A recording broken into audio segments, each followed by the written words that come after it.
Bayangkan kota di mana bisu Tiongkok belajar Sanskerta di pagi hari, pedagang Arab menawar cengkeh di siang hari, dan nahkoda India memetakan bintang di malam hari.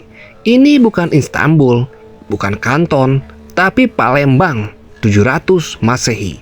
Di sini tahta Sriwijaya bukan dari emas, tapi dari kayu kapal, garam laut, dan rempah yang menguasai dunia.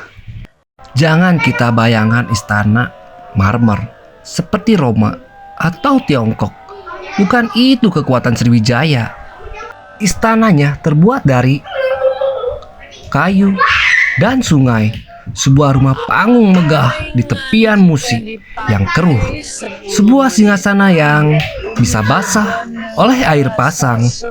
Tapi di balik kesederhanaan yang terlihat itu, berdetik jantungnya mesin peradaban paling canggih di Nusantara. Sebuah jaringan yang menjalar lewat air. Lihatlah perkembangannya. Di puncak kejayaan, ia bukan satu kota. Ia ada 3 kota dalam satu wujud.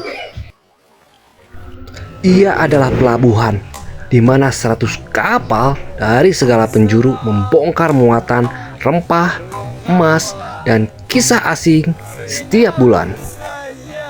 Ia adalah kuil di balik rindang pepohonan, 1000 jubah sapir, para bisu bergerak sunyi di vihara-vihara kayu, mendengarkan gumam mantra yang menjaga harmoni dunia. Dan ia adalah mata-mata. Setiap kelasi yang turun, setiap peti yang dibongkar, setiap bisik di kedai tepi sungai, semuanya dicatat, dilaporkan, dikirim ke pusat, tak ada yang lepas.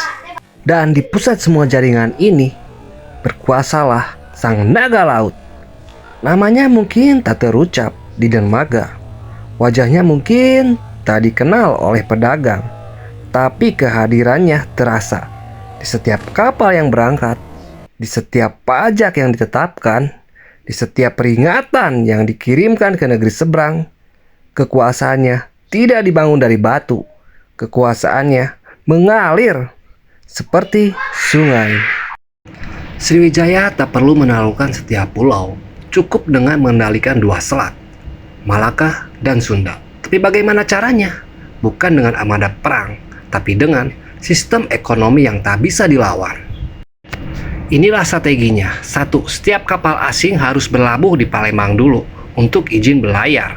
2. Mereka bayar upeti kecil, segenggam lada, sekeping emas, sebagai tanda kesetiaan.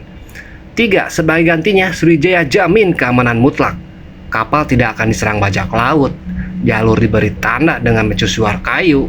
Informasi cuaca dibagikan secara gratis. Hasilnya, pedagang rela bayar karena resiko lebih mahal daripada upeti. Dan yang menolak prasasti kapur 686 Masehi adalah jawabannya. Siapa pemberontak akan dikutuk. Artinya Sriwijaya blokir akses pelabuhan mereka. Tanpa perdagangan, kerajaan kecil itu mati perlahan. Tahun 671 Masehi, Itsing, bisu Tiongkok, tiba di Palembang. Ia datang untuk belajar Sanskerta sebelum ke India. Tapi yang ia temukan bukan hanya ilmu, tapi jaringan intelijen global.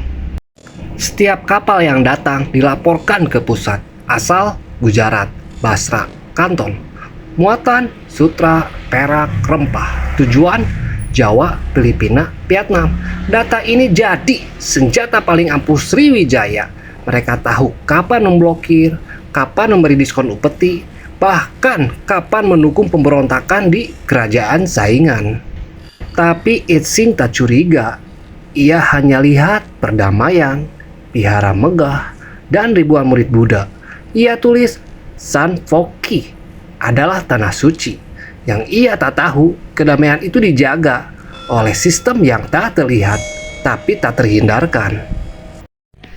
Sriwijaya hampir tak pernah berperang secara terbuka. Mereka tak butuh pedang yang berdecit di medan laga. Tak butuh pasukan yang menginjak bumi lawan. Karena senjata utama Sriwijaya bukanlah baja, tapi rute, uang, dan keheningan yang mematikan. Bayangkan, sebuah kerajaan di Jawa menolak tunduk. Sang rajanya angkuh, mengklaim dirinya pewaris dewa. Maka kapal-kapal dagangnya yang dulunya aman melintasi Selat Malaka, tiba-tiba menjadi sasaran empuk bajak laut. Tak ada intervensi, tak ada peringatan, hanya keheningan yang membunuh pelan-pelan.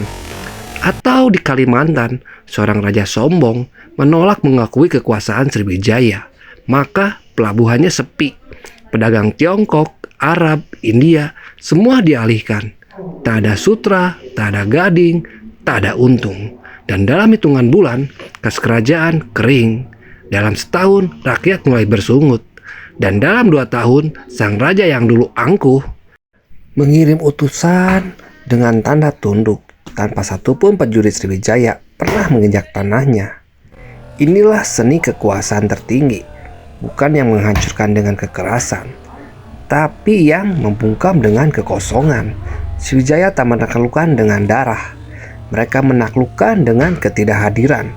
Dan itulah bentuk dominasi yang paling canggih, yang tak terlihat tapi tak bisa dilawan. Tahta Sriwijaya bukan dari emas, ia dari kepercayaan yang dibangun oleh konsistensi, keadilan, dan kecerdasan. Tapi sistem ini rapuh, ia butuh pemimpin yang waspada, jaringan yang utuh, dan dunia yang tak pernah berubah terlalu cepat.